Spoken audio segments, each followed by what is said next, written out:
for those of you that don't know, the WTC announced that it is canceling this year's event, um, which is not a surprise. And I think, for me personally, like I would have been surprised.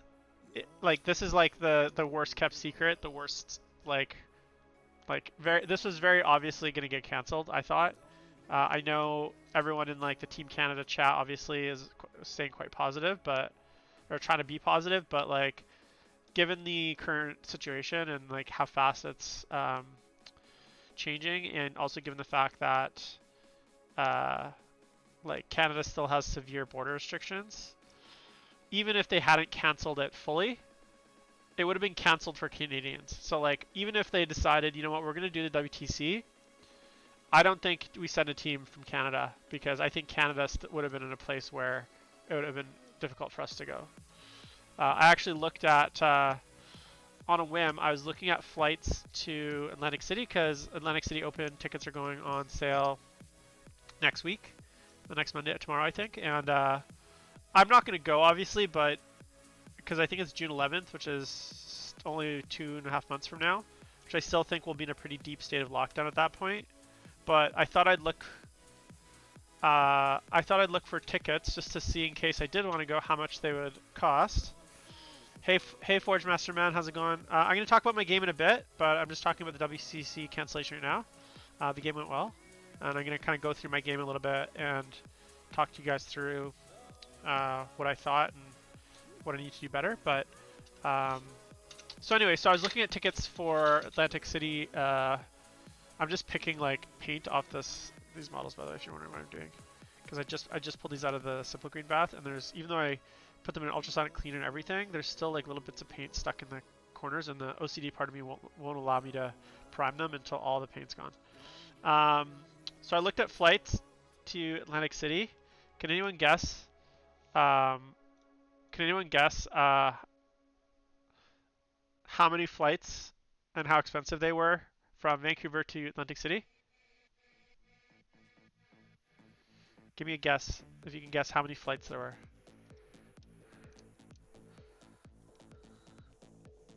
Yeah, no. In fact, there were 0 flights.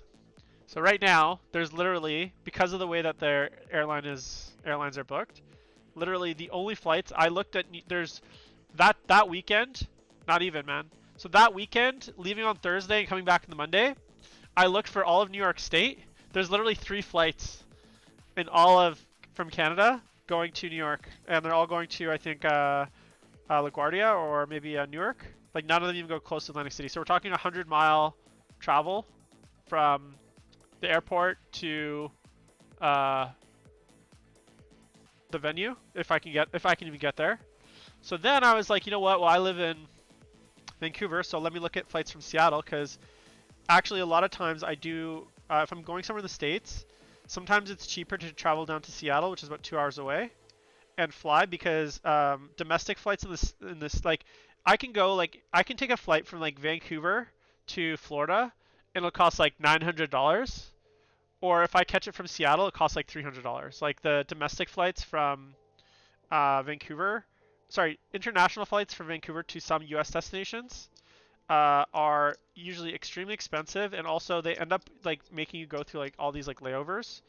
Whereas if I just go down to Seattle, SeaTac, which is like, it's not short distance, but like I can basically jump on a Greyhound. It's like a 2-hour bus ride, basically, to 2.5-hour bus ride. So get on an early bus, sleep that way, or I can even take the train if I want. There's an Amtrak that goes from downtown Vancouver to basically where the airport is, and it costs like $50. So so value-wise, it's always worth it. Usually I don't do it because there's a time component, and if I really want, I can actually fly to Seattle, and then that's usually pretty cheap, like a few $100, and then fly out of SeaTac. So currently there are 0 flights from Vancouver to Atlantic City, and I assume if I decided to go to Europe, it'd be the same. So it's going to be very expensive, very hard to find flights. So I just don't think it's a good year. As far as the event itself, like honestly guys, like I can only speak for myself, and although I am disappointed that it's canceled, I'm also relieved, because it means I don't have to deal with traveling during, like, I already had COVID in September, so, and it was fairly mild for me. Regardless, I'm not really looking forward to international travel during the pandemic, especially trying to get through like borders, trying to get through various countries like visa processes. Like, it's an added layer of complexity and stress um, that I just don't want to deal with. And so and then obviously there's a financial factor there, right? We're talking probably a $3,000 or $4,000 trip. Again, not that I can't afford it. It's just, do I want to be spending that money right now, given everything that's happened? Probably not. And third, and this is just me being completely selfish, having literally been very busy at the start of ninth and having had no events this year. Like, here's the thing, guys. If I'm gonna go all the way to Europe to represent Canada for a Warhammer event, because I want us as a team, and I want me as a player to show up and represent ourselves well. It doesn't matter how much TTS we play. It doesn't matter how much we talk about it. The Canadian team, and any teams for that matter that are not getting involved in events right now, would show up to the WTC and get rolled. And I'm just telling you right now, like, that's my opinion. Like, I think, just given the fact that, also, guys, let me know if the volumes are good. I always have issues with volumes because I'm really bad at this, but let me know if, like, my mic's too loud or too low, or if the audio is too loud or too low. But I don't want us as Team Canada to show up to Austria or wherever it's going to be and embarrass ourselves because our country's been in lockdown for a year and a half. None of us have barely played ninth in real life or that many events. We just haven't gotten the practice and cut our teeth the way that I think a WTC team should.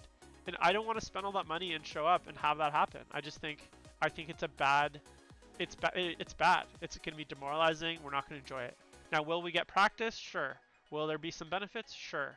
But, like, you know, like Chris Haynes, who's our captain, you know, we've had lots of discussions about it, and we want a podium, right? The reason we're doing this prep is because Canada in the past has been not super like, I guess, good, I guess, on the world scene. Like, we've always been, obviously the Europeans have always like outdone us, the Americans. So we've never really been like, you know, we're a small country too. I think people sometimes forget that California has more people than us, basically. But that's no excuse. Poland's a small country, I think, compared to Canada. You know, there's obviously other small countries that do very well. Germany's not massive. It's not like USA size. But I guess at the end of the day, like, I actually don't want to go to the WTC if I don't think that we're going to be able to represent ourselves well as Canadians. I think I would much rather, like, I don't know, it'd be like going to the Olympics, knowing that you'll, like, you'll lose in every event. Now, obviously, there's lots of countries that do that because representing your country in the Olympics is like a huge honor. But, you know, we're not talking about the Olympics here, guys. We're talking about 40K. So, personally, I would prefer not to fly to Europe, just to like lose 6 games and come like 30th place because the Canadian team, like, because we didn't get any events in, right? So that's just kind of my thoughts on it. I guess my raw thoughts. So in a way, I'm sad. In a way, I'm relieved. And what I am doing though is I'm looking forward to next year. And what I want to do is make sure that that's true. Yeah, like people in Europe, like if you're in Germany, although Germany is a small country, the caliber of players in play within, like, say half the travel distance of like any Canadian event is like 10 times higher. What I will say though is that I want to use this time to prepare for 2021 so that when we do finally show up, we are like ready for it and we're gonna represent ourselves, you know. And who knows, like, I actually think right now, given the state of the game, given the fact that most armies don't have codexes, given the fact that we're so far behind in the release schedule, given the fact that, like, you know, the release schedule is just delayed and delayed and delayed, and that the mission set is still fairly new and hasn't really been refined, I think I actually think in a year the game's gonna be in a much better place for us to go and play I think just in general the game will be in a better place. Well, I'm hoping anyways. Like I think there'll be better missions. I think we'll have a had chapter approved, so we'll have a balancing pass. We'll have more codexes.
Obviously I don't see anything changing, but like a lot can change between now and then, right? Like people come and go.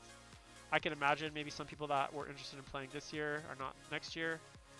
I think by next year, and this is just my thoughts, and I don't know if I haven't brought it up to Chris, but I think by next year we should probably we obviously said we would take the same team to 2021, but I actually think for next year we should kind of do that whole process again.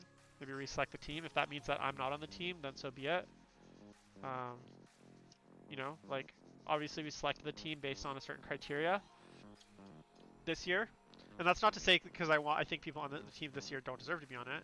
I just think that we should be taking, if I was in Chris's position, I'd want to take a fresh look at the team every year, see who's put in the hours, see who's really engaged, because it's been we've obviously been playing Green Camera, we've been playing some scrim matches, and it's going to be a very different environment in another year. Imagine another year of no events, another year of no whatever, right? I think the gap is going to grow.